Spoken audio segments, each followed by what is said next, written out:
घाटशिला उपचुनाव में अब स्टार प्रचारकों का दौरा शुरू होने वाला है। कल्पना सोरेन से लेकर सीएम हेमंत की दहाड़ घाटशिला में सुनाई देगी। वहीं एनडीए से शिवराज सिंह चौहान समेत कई दिग्गज नेता जनता को अपने पक्ष में खींचने की कोशिश करेंगे। साथ ही जेएलकेएम के जयराम महतो भी पूरी तरह से रणनीति बनाकर मैदान में कूदने वाले हैं। जी हां, 31 तारीख यानी 31 अक्टूबर के बाद 1 नवंबर से जो दिन स्टार्ट होगा उसमें लगातार स्टार प्रचारकों का दौरा घाटशिला में होगा। इसमें झारखंड मुक्ति मोर्चा के स्टार प्रचारक के अगर जिक्र कर ले, जिनका जलवा विधानसभा चुनाव के दौरान दिखा, कल्पना मुर्मू सोरेन, विभिन्न कई कार्यक्रम इनके इस इलाके में तय किए गए हैं। अलग अलग प्रखंड और इलाके में पहुंचकर सीधे मतदाताओं से कनेक्ट करेंगी और बात कर अपने झारखंड मुक्ति मोर्चा के उम्मीदवार के पक्ष में प्रचार करेंगी। वहीं झारखंड के मुख्यमंत्री और झारखंड मुक्ति मोर्चा के सुप्रीमो हेमंत सोरेन भी कई कार्यक्रम इस इलाके में करने वाले हैं। तमाम रणनीति इसकी तय कर ली गई है।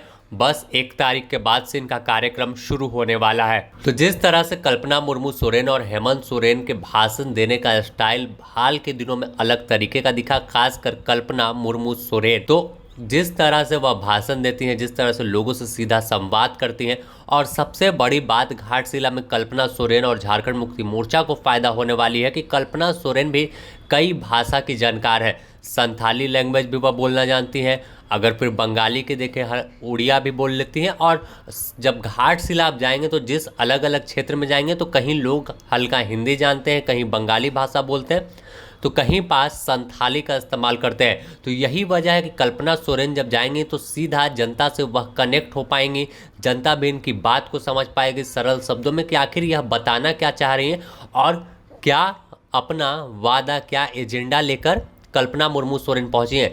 हेमंत सोरेन के साथ भी यही खास बात है कि यह कई लैंग्वेज को जानते हैं। और इसके अलावा अगर देखें तो फिर भाजपा से बाबूलाल मरांडी हैं और बाकी अन्य नेता जो बाहर से आएंगे तो वो कई भाषाओं को तो नहीं जानते, लेकिन बाबूलाल मरांडी और चंपाई सोरेन हो गए, फिर अर्जुन मुंडा की बात करें तो ये लोकल लैंग्वेज जो है वो बोलना जानते हैं। तो ऐसे में कई ऐसे नेता हैं, लेकिन सब पर कहीं ना कहीं भारी कल्पना मुर्मू सोरेन दिख सकती हैं, क्योंकि इनके भाषण देने का स्टाइल अलग तरीके का है और लोग इन्हें सुनने को बड़ी दूर दूर से पहुंचते हैं। जब विधानसभा का चुनाव हो रहा था, लोकसभा का चुनाव झारखंड में था, तो कैंपेन कल्पना मुर्मू सोरेन कर रही थी, तो साफ तौर पर भीड़ इनका इंतजार 1 से 2 घंटा नहीं बल्कि 4-4, 5-5 घंटे धूप में खड़े होकर कर रही थी कि इनकी नेत्री पहुंचेंगी, उनका भाषण सुनेंगे, उसके बाद वापस जाएंगे। और जब भाषण कल्पना सोरेन देती तो उसका क्लिप, जो तमाम वीडियो है, वो सोशल मीडिया पर भी धमाल मचाता।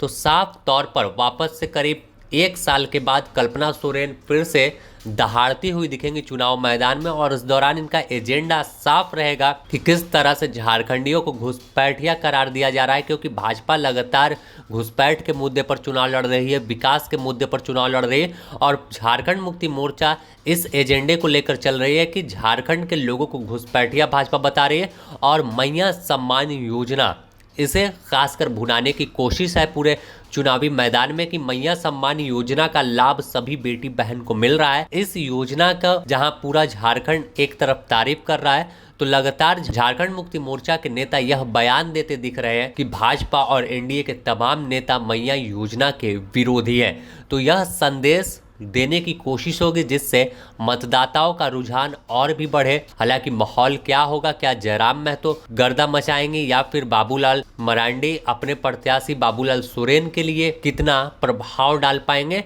और कितना कल्पना मुर्मू सोरेन, यह तमाम चीज तो 14 तारीख को तय होगी।